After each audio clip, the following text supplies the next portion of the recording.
नमस्कार, स्वागत है आपका। मैं हूं आपके साथ गुंजन। धन की चाहत हर किसी को होती है। हर इंसान मां लक्ष्मी की कृपा पाना चाहता है, लेकिन ना तो सभी को मां लक्ष्मी की कृपा मिल पाती है और ना ही सभी को धन की प्राप्ति होती है। ऐसे में जानना बेहद जरूरी है कि आखिर धन प्राप्त करने के लिए उपाय क्या हैं। तो आज समझेंगे धन प्राप्ति के लिए कौन से ग्रह होते हैं जिम्मेदार और कब धन की बचत आसानी से होती है, और कुंडली के ग्रहों की वो कौन सी स्थितियां हैं जब तमाम प्रयासों के बाद भी आप धन की बचत नहीं कर पाते।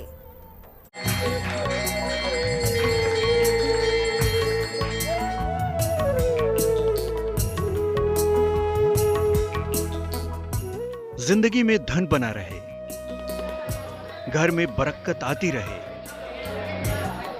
ऐसा कौन नहीं चाहता। क्योंकि हर इच्छा से बढ़कर इच्छा है धन। धन नहीं तो कुछ भी नहीं। आप कुछ भी सोचिए, लेकिन इस भौतिकता की दुनिया में धन सब कुछ ही है। अगर आप शुभ कर्म करते हैं, न्यायप्रिय हैं, सच्चे हैं, तो कुंडली के बुरे योग भी आपका बाल बांका नहीं कर सकते। और ये बात भी सभी जानते हैं कि धन संपन्नता पाने के लिए मां लक्ष्मी की आराधना की जाती है। जीवन में संपन्नता और प्रसन्नता तब तक नहीं मिल सकती जब तक मां लक्ष्मी की कृपा न हो। कहा जाता है कि देवों और दानवों ने मिलकर जब समुद्र मंथन किया तो उसमें से 14 रत्न निकले, जिनमें देवी लक्ष्मी भी थी। और मां लक्ष्मी ही हैं जिनके आशीर्वाद से धन, संपदा और सुख समृद्धि हासिल होती है। लेकिन इसके साथ ही आपकी कुंडली के ग्रह भी कारण हो सकते हैं धन की बचत में। देखिए, धन की देवी लक्ष्मी होती हैं, तो हमें लक्ष्मी जी की आराधना करनी चाहिए। सुबह नहा धो के लक्ष्मी जी की मूर्ति को सामने रख के और इस मंत्र का जप करें। या देवी सर्वभूतेषु लक्ष्मी रूपेण संस्थिता नमस्तस्यै नमस्तस्यै नमस्तस्यै नमो नमः। इस मंत्र को यदि आप एक माला जप करते हैं तो इससे लक्ष्मी जो है वो स्थिर रूप से आपके घर में विराजमान होती हैं। लक्ष्मी की स्थिरता के कारण धन जो है आपके यहाँ टिका रहता है। तो समझिए धन की बचत के लिए कौन से ग्रह होते हैं जिम्मेदार। कुंडली का 6वां भाव मुख्य रूप से धन की बचत से संबंध रखता है। कुंडली का 11वां भाव आय को नियंत्रित करता है। इस भाव को भी बचत के लिए देखना चाहिए। धन का आय व्यय बुध से नियंत्रित होता है। बुध की स्थिति भी यहाँ महत्वपूर्ण हो जाती है। शुक्र, बृहस्पति और मंगल की स्थिति से भी बचत का आकलन कर पाएंगे।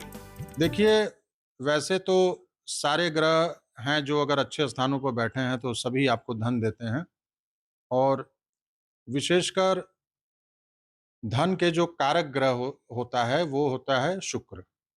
शुक्र जो है विलासिता का ग्रह माना गया है, चमक दमक का ग्रह माना गया है, वाहन का कारक माना गया है। और मंगल भूमि भवन प्रॉपर्टी इत्यादि से संबंधित माना गया है। शनि भी भूमि भवन प्रॉपर्टी का ग्रह माना जाता है। तो ये जो मूलतः 3 ग्रह हैं, मंगल, शनि और शुक्र, ये धन, संपत्ति, भूमि भवन, वाहन का सुख देने वाले ग्रह हैं। यदि इनकी स्थिति कुंडलियों में अच्छी हो तो व्यक्ति को धन धान्य से परिपूर्ण रखते हैं और उनका खजाना सदा भरा रहता है। धन कितना भी क्यों ना हो, वो जरूरत पड़ने पर कम ही पड़ जाता है। कई बार ऐसा भी होता है कि आप कमाते तो बहुत हैं, लेकिन फिर धन कभी टिकता नहीं। याद रखें कि जीवन में बेहतर भविष्य के लिए धन की बचत पर भी जरूर ध्यान दें। साथ ही मां लक्ष्मी की कृपा के उपाय भी करें ताकि आपका भाग्य भी साथ दे। अब आपको बताते हैं, तमाम प्रयासों के बाद भी अगर आप धन की बचत नहीं कर पाते तो ज्योतिष में उसके क्या कारण बताए गए हैं। देखिए, कुंडली में 12 भाव होते हैं, जिसमें दूसरा भाव धन का माना जाता है, संचित धन का माना जाता है। और 9वां भाव भाग्य का होता है और 11वां भाव आमदनी का होता है। जब ये सभी भाव कुंडली में बलवान होते हैं तो व्यक्ति के पास जो है धन बहुत आसानी से खींचा चला आता है। और द्वितीय भाव का स्वामी यदि लाभ स्थान में बैठ जाए तो इसका मतलब धन और लाभ का सीधा संपर्क होता है। दूसरे भाव का स्वामी 12वें में बैठ जाए तो धन का हमेशा व्यय होता रहता है। तो जब भी कुंडली का दूसरा भाव, नवम भाग्य भाव, 10वां पद प्रतिष्ठा का भाव और 11वां लाभ यानी आमदनी का भाव ये मजबूत होते हैं तो व्यक्ति धन धान्य से परिपूर्ण होता है, यानी उसकी आमदनी ज़्यादा होती है और उसका धन का व्यय होता है वो कम होता है, जिसके कारण लक्ष्मी की अधिकता होती है। कुंडली में बुध के कमजोर होने पर, शुक्र की बहुत ज्यादा प्रधानता होने पर, कुंडली में छठवें भाव के स्वामी के खराब होने पर, वायु तत्व के मजबूत होने पर, घर में सही स्थान पर धन न रखने पर, गलत रूप से पन्ना या पुखराज पहन लेने पर। देखिए, धन की बचत तभी नहीं होगी जब पापी ग्रहों की दशा चलेगी, जैसे राहु की महादशा या अंतर्दशा, शनि की महादशा अंतर्दशा, केतु की महादशा अंतर्दशा। यदि ये कुंडली में बलवान होंगे तब तो आपको ये धन देंगे, लेकिन साथ में मानसिक पीड़ा भी देंगे, यही इनके साथ समस्या है। और यदि शुभ ग्रहों की दशा चल रही है, जैसे बृहस्पति की है, शुक्र की है, चंद्रमा की है, बुध की है, इन ग्रहों की दशाओं में जो है वो धन की प्राप्ति काफ़ी अच्छे मात्रा में होती है, जिसके कारण ज़ाहिर है जब धन ज़्यादा आएगा और खर्च कम होंगे, तो धन की बचत होगी। कब व्यक्ति धन की बचत सरलता से कर पाता है? बुध या बृहस्पति मजबूत होने पर, शनि के धन भाव के निकट होने पर, कुंडली में पृथ्वी तत्व की प्रधानता होने पर, घर में रसोई और तिजोरी ठीक रहने पर, धन के कुछ अंश का नियमित दान करने पर। रत्नों के लिए भी मैं बता देता हूँ, यदि दूसरे भाव का स्वामी सूर्य हो तो माणिक धारण करें, दूसरे भाव का स्वामी चंद्रमा हो तो मोती धारण करें, दूसरे भाव का स्वामी मंगल हो तो मूंगा धारण करें, दूसरे भाव का स्वामी बुध हो तो पन्ना धारण करें, दूसरे भाव का स्वामी बृहस्पति हो तो पुखराज धारण करें, दूसरे भाव का स्वामी शुक्र हो तो हीरा या ओपल धारण करें, दूसरे भाव का स्वामी शनि हो तो नीलम धारण करना चाहिए।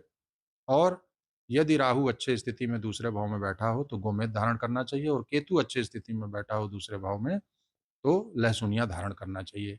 इसको धारण करने से जो ग्रह है वो बलवान हो जाता है और बलवान होके वो धन लाभ प्रदान करता है। कहते हैं माँ लक्ष्मी चंचला हैं, वो कहीं भी कभी भी एक जगह टिक कर नहीं रहती। लेकिन अगर लक्ष्मी की कृपा मिल जाए तो जीवन सुख में बीतता है। बस छोटे छोटे बदलाव आपको हमेशा के लिए वैभवशाली बनाकर आपका जीवन परिपूर्ण कर सकते हैं।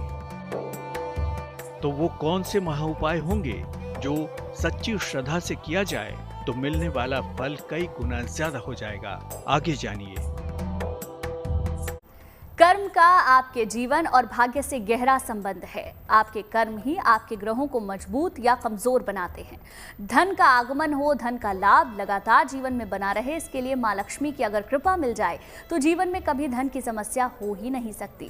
तो अब जानेंगे वो उपाय जो आपको मालामाल कर सकते हैं। तो अगर बेवजह धन खर्च से आप परेशान हैं या फिर बीमारी के चलते आपका धन खर्च बढ़ गया है तो भी हम आपको इसके लिए सटीक और कारगर उपाय बताएंगे। तो वो कौन से हैं उपाय जो धन से जुड़े हुए हैं, धन प्राप्ति से जुड़े हुए हैं, इसको जानने के लिए खास रिपोर्ट देखिए।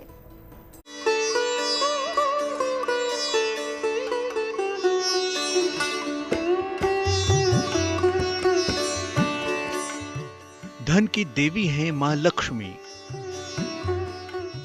वैभव की कारक हैं माँ लक्ष्मी। धन है तो जीवन में है खुशियां। हर इंसान की यह ख्वाहिश होती है कि कभी धन की कमी न आने पाए। जीवन में खुशियां तभी हैं जब धन वैभव की कमी न हो, परिवार में सुख शांति हो, और ये तभी संभव है जब माँ लक्ष्मी आप पर मेहरबान हो। देखिए, इसके लिए मैं आपको 9 ग्रहों का मंत्र बता देता हूं। आप अपनी कुंडलियों में देख लीजिएगा कि आपके दूसरे भाव यानी धन भाव का ग्रह कौन सा है। जैसे यदि आपके धन भाव का ग्रह जो है सूर्य है तो आप ओम ह्राम ह्रीम ह्रौम सह सूर्याय नमः इसका 108 बार एक माला आप प्रतिदिन जप करिएगा। यदि दूसरे भाव का स्वामी चंद्रमा हो तो ओम श्राम श्रीम श्रौम सह चंद्रमसे नमः इसका एक माला प्रतिदिन जप करना है। यदि दूसरे भाव का स्वामी मंगल हो तो ओम क्राम क्रीम क्रौम स भौमाय नमः, इसका जप करना है 1 माला। यदि दूसरे भाव का स्वामी ग्रह बुध हो तो ओम ब्राम ब्रीम ब्रौम सह बुद्धाय नमः, इस मंत्र का 1 माला प्रतिदिन जप करना है। यदि दूसरे भाव का स्वामी ग्रह बृहस्पति हो तो ओम ग्राम ग्रीम ग्रौम सह गुरुवे नमः, इसका 1 माला प्रतिदिन जप करना है। यदि दूसरे भाव के स्वामी ग्रह शुक्र हो तो ओम द्राम द्रीम द्रौम सह शुक्राय नमः, इसका 1 माला जप करना है। यदि दूसरे भाव के स्वामी ग्रह शनि हो तो ओम प्राम प्रीम प्रौम सह शनिश्चराय नमः, 1 माला प्रतिदिन इस मंत्र का जप करना है। यदि दूसरे भाव में राहु बैठा हो तो ओम भ्राम भ्रीम भ्रौम सह राहवे नमः, 1 माला प्रतिदिन जप करना है। और यदि केतु बैठे हों तो ओम श्राम श्रीम श्राम सह केतुवे नमः, इसका जप करना है। यानी जो भी आपका धन भाव का स्वामी होगा, यानी दूसरे भाव का स्वामी होगा, उसका यदि हम मंत्र जप करेंगे तो वो अमुक ग्रह जो है वो प्रसन्न होगा, और प्रसन्न होकर धन की वर्षा आपके घर में होगी। माँ की कृपा पाने के लिए उन्हें प्रसन्न करना बेहद जरूरी है। धन तो तभी मिलता है जब देवी लक्ष्मी की कृपा होती है। धन प्राप्ति के लिए मुख्य रूप से माँ लक्ष्मी की उपासना की जाती है। कहीं कहीं धन के लिए कुबेर और सूर्य देव की उपासना भी की जाती है। धन प्राप्ति के लिए मंत्र जप, दान और रत्न धारण किया जाता है। तमाम उपासनाओं में श्री सुक्तम का पाठ करना सर्वोत्तम माना जाता है, परंतु इसके लिए नियमों और सावधानियों का पालन करना चाहिए। देखिए, यदि कोई भी आपको रत्न धारण करना है तो सबसे पहले उसमें देखा जाता है कि वो रत्न हमारे उंगलियों को, अगर हम उंगली में पहन रहे हैं तो उसको स्पर्श करना चाहिए। गले में पहन रहे हैं तो गले में स्पर्श करना चाहिए, ताकि सूर्य से जो रश्मियां आ रही हैं वो उस विशिष्ट रंग को शरीर में अवशोषित करे, तभी हमको रत्नों का सही लाभ मिलता है। दूसरा यह है कि वो जो रत्न है वो कहीं से चिटका हुआ नहीं होना चाहिए, टूटा हुआ नहीं होना चाहिए, नहीं तो वो फायदे की जगह हमको नुकसान करेगा। और अपने शरीर के वजन के अनुसार ही रत्न जो है उसका भार होना चाहिए, क्योंकि ये बिल्कुल दवा की तरह होता है। अगर अपने मन से या कम वेट का पहनेंगे तो वो फायदे की जगह आपको नुकसान करेगा और उसका पूर्ण फल आपको प्राप्त नहीं होगा। धन कमाना जितना मुश्किल होता है, उससे ज्यादा मुश्किल धन का नुकसान ना होने देना होता है। ऐसे में धन का सदुपयोग हो, यह सुनिश्चित करना भी बहुत जरूरी होता है। तो अब देखिए धन की बचत से जुड़े ज्योतिष में बताए गए महाप्रयोग। धन की बचत के लिए सलाह लेकर एक पन्ना या पुखराज धारण करें। रसोई घर को साफ सुथरा रखें। उत्तर या पूर्व की ओर खुलने वाली अलमारी में धन रखें। पीले कपड़े में हल्दी बांधकर रसोई में रख दें। शनिवार को निर्धन को सिक्कों का दान करें। धन प्राप्ति से जुड़े उपाय हमने आपको बताए, लेकिन आगे हम आपको बताएंगे ऐसी चीज के बारे में जिसका इस्तेमाल करने से मां लक्ष्मी प्रसन्न होकर भक्तों की धन से जुड़ी मनोकामना पूर्ण कर देती हैं।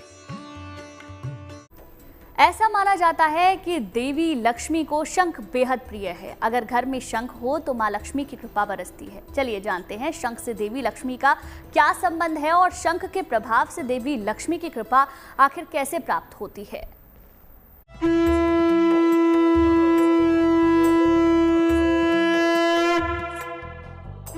एक ध्वनि जिससे बरसेगा अपार धन। एक ध्वनि जिससे होगा महालक्ष्मी का आगमन। धन का प्रतीक है शंख। शंख को चंद्रमा और सूर्य के समान ही देव स्वरूप माना गया है। कहते हैं कि जहां शंख होता है वहां धन हानि नहीं होती। शंख के वास के साथ साथ मां लक्ष्मी का वास अपने आप हो जाता है। शंख की उत्पत्ति समुद्र से हुई है। भगवती लक्ष्मी की उत्पत्ति समुद्र से हुआ है और भगवान विष्णु को समुद्र से उत्पत्ति समस्त चीज अत्यंत प्रिय है। विशेष रूप से दो चीजें हैं, भगवती लक्ष्मी एवं शंख। शंख ध्वन भगवान को अत्यंत प्रिय, क्योंकि लक्ष्मी जी को प्रिय है। शंख ध्वन करने से लक्ष्मी जी प्रसन्नचित होती हैं, स्वयं हरि भी प्रसन्नचित होते हैं, इसलिए उनको शंख ध्वन अवश्य दी जाती है। शंख मुख्य रूप से एक समुद्री जीव का ढांचा होता है। पौराणिक मान्यताओं में शंख की उत्पत्ति समुद्र से मानी जाती है। शंख को लक्ष्मी जी का भाई भी माना जाता है। कहते हैं जहाँ शंख होता है वहाँ लक्ष्मी जरूर होती हैं। देखिए, हमारे सनातन परंपरा में, सनातन धर्म में शंख की अपनी एक अद्भुत महिमा है। किसी भी प्रकार का, मैं सनातन में किसी भी प्रकार का जब कोई आप धार्मिक कार्य करते हैं, अनुष्ठान करते हैं, उसमें जो प्रमुख आयुध है वह शंख है। बिना शंख के कोई अनुष्ठान पूर्ति नहीं हो सकती है। हमारे जो देवता हरि हैं, कृष्ण हैं, हनुमान जी हैं, राम जी हैं, जितने प्रकार के समस्त देवता हैं, सबके पूजन में शंख का अनिवार्यता है। हम इनका जब हम अनुष्ठान करते हैं, आरती इत्यादि कृत करते हैं, उसमें शंख का प्रयोग करते हैं। शंख के चमत्कार असीम हैं। शंख समुद्री जीव का वो ढांचा होता है जिसे भारतीय संस्कृति में महत्वपूर्ण स्थान प्राप्त है। शंखनाद के द्वारा ऐसा शास्त्र कहता है, विज्ञान भी इस बात को मानता है, शंख के ध्वनि से जो ध्वनि निकलती है, उसमें तरंगे निकलती हैं, नकारात्मक ऊर्जा नष्ट हो जाता है। हमारे यहाँ जो नकारात्मक ऊर्जा में भूत प्रेत इत्यादि वो दूर दूर तक भाग जाते हैं। शंख ध्वनि से समस्त प्रकार के विषाणु नष्ट होते हैं। इसका अद्भुत है, हर व्यक्ति को समय अवसर आने पे या प्रतिदिन इसका उच्चारण करना चाहिए, ध्वनि को बजाना चाहिए शंख को। कहते हैं शंख के स्पर्श मात्र से साधारण जल भी गंगा जल के समान पवित्र हो जाता है। पौराणिक मान्यता है कि हर देवी देवता का अपना एक अलग शंख होता है और अलग अलग शंखों का महत्व भी अलग अलग होता है। शंख 3 प्रकार के होते हैं, वामावर्त शंख, दक्षिणावर्त शंख और मध्यावर्त शंख।